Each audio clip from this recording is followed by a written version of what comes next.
Let's talk about arbitration. Arbitration is a type of ADR where a third party evaluates a situation and makes a legally binding decision.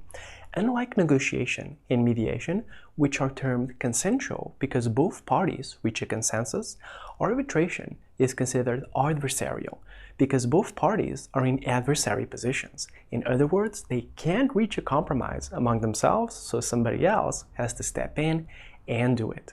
Let's take a look at this type of ADR.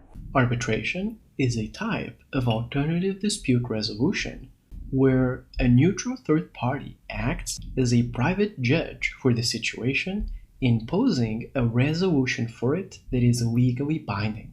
Arbitration is usually done with the selection of a neutral judge. So either both parties select one arbitrator together, or there's a panel of three, for example, where each side selects one arbitrator and then these two together select a third one. For example, arbitration has several advantages, including the fact that it's neutral in terms of nationality and law, it's confidential in terms of the information shared, and it's easy to enforce without delay or complication. As opposed to negotiation and mediation, which are considered consensual processes because both parties reach a conclusion together, arbitration is considered adversarial because the arbitrator must be the one to impose a resolution because both parties cannot agree on one. Arbitration can be particularly useful when the issue requires technical knowledge because both parties can select the appropriate court and judge that do possess that technical knowledge, and it's also faster than traditional litigation. It's not without its downsides, though, and there can be, for example, limited avenues for appeals because it's not a formal trial. And also, in the case of powerful corporations that choose the arbitrators, if they provide repeat business for them, then the arbitrators may have a reason to rule in their favor. What are some examples of arbitration? The first is that in fact the arbitrator may have been pre-selected. In some consumer agreements or contracts, the arbitrator may be predefined in the fine print or in a hidden clause. This is dangerous because the arbitrator that is predetermined may be one that is favorable to the merchant, naturally.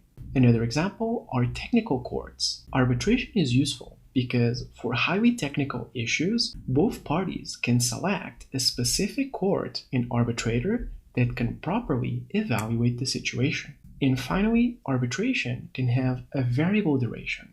Although by principle, it's shorter on average than traditional litigation, if there are multiple arbitrators involved, each one of them with their own schedule, there may be scheduling conflicts and other elements which can delay the process and result in more costs.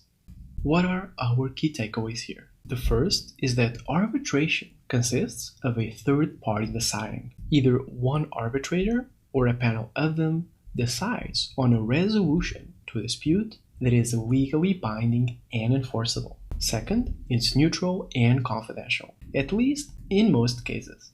This allows for a quicker decision than what would happen in traditional courts. And finally, there may be specific issues with arbitration that affect its efficiency. For example, predetermined clauses in contracts that choose the arbitrator or arbitrators that do repeat business with some corporations.